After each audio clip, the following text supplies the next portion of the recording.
A bit of background. So, our company started its activity in 2004. It was a startup, actually founded by two Italian entrepreneurs. It then,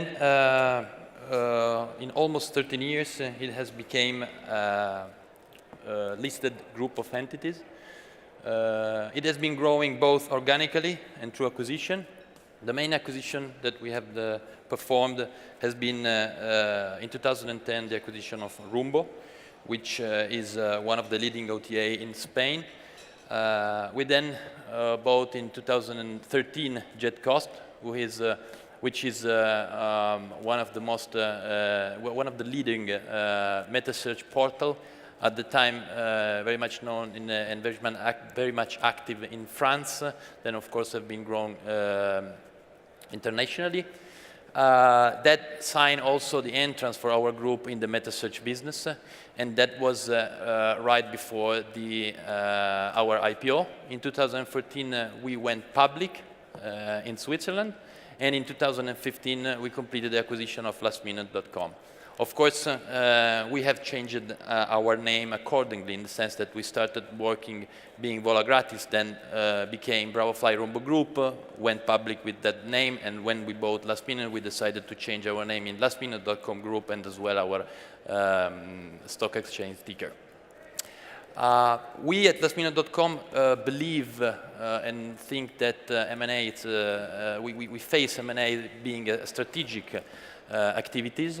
We split the activities between M&A and venture initiatives. M&A is whatever refers to a target that could be we think that has to be integrated immediately into our group, so that have a direct impact into the group. While with the venture initiatives activities, we tend to do what kind of open innovation, in the sense that we kind of spot new opportunities, but we invest, of course, both financial resources and industrial capabilities, but with the idea of seeing how they goes and then integrate into our group in the mid long term.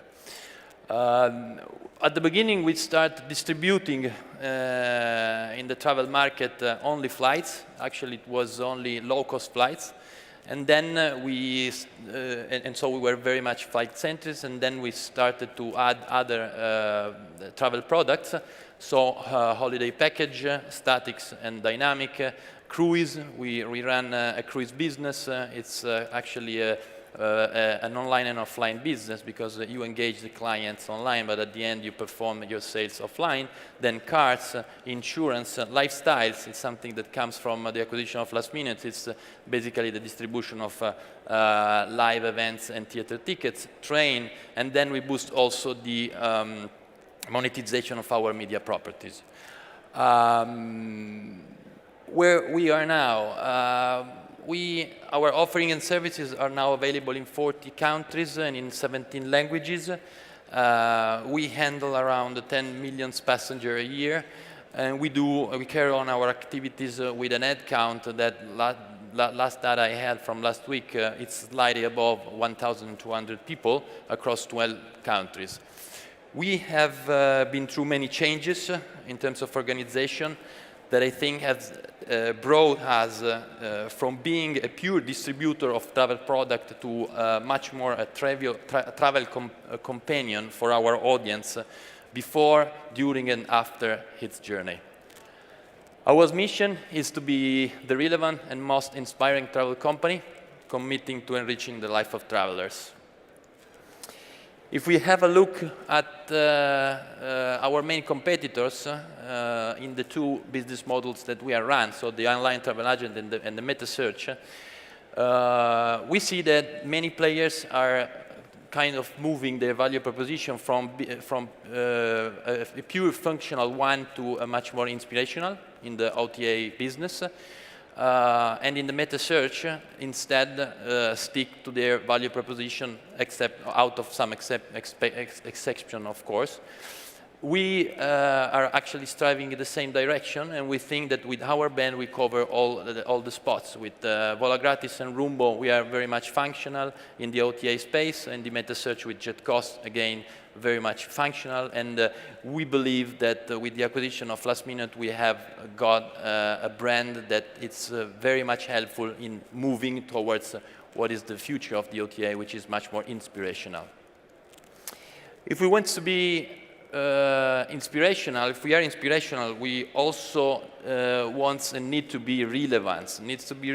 Being relevant for us means that we want to get closer to our customer even more, getting closer to improving the relationship with our customers need for us a huge efforts especially in the area of the data analysis, data crunching, in order to understand what they do and what they want to do, and we are investing a lot in that.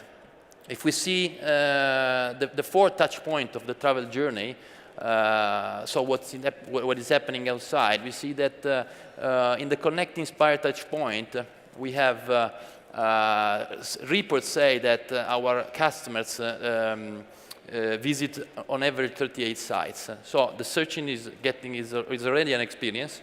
We want to be relevant there, provide our customer with the, ways to interact, inform, inspire, and suggest the best as we can.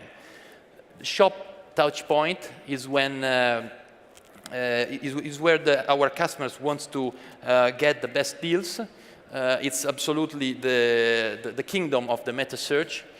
Also there, we want to be relevant, providing relevant answer and result. In the buy touch point, we see our customer looking for tailored offer, looking for frictionless experience in its acquisition processes.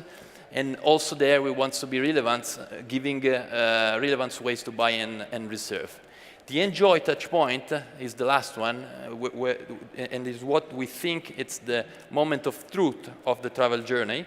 And also there we want to be relevant, providing services and great experience to our clients. So, a bit of results in the sense that, I mean, our differentiated approach is showing good results. This is what we have performed at the end of the first semester of 2016. What we have seen, it's a huge growth in our dynamic packages, which we believe being a very important product for us for the future. The first semester 2016 to the first semester 2017, dynamic package has been growing plus 22%. We also appreciate the fact that if you see the breakdown of our revenues, our OTA flights revenues is decreasing from 50% to 53%, which is a really good news. Consider that the moment of our listing, that number was around 82%, so we were getting money for 82% from flights, and now down to 43%. We see the meta search business keep growing strongly, which is again a good news, plus 32% 6 months over the 6 months of the year, the previous year. Our multi-brand strategy is working effectively, with solid positioning in UK, France, and Italy, which are our most important markets, and media also it's performing very well.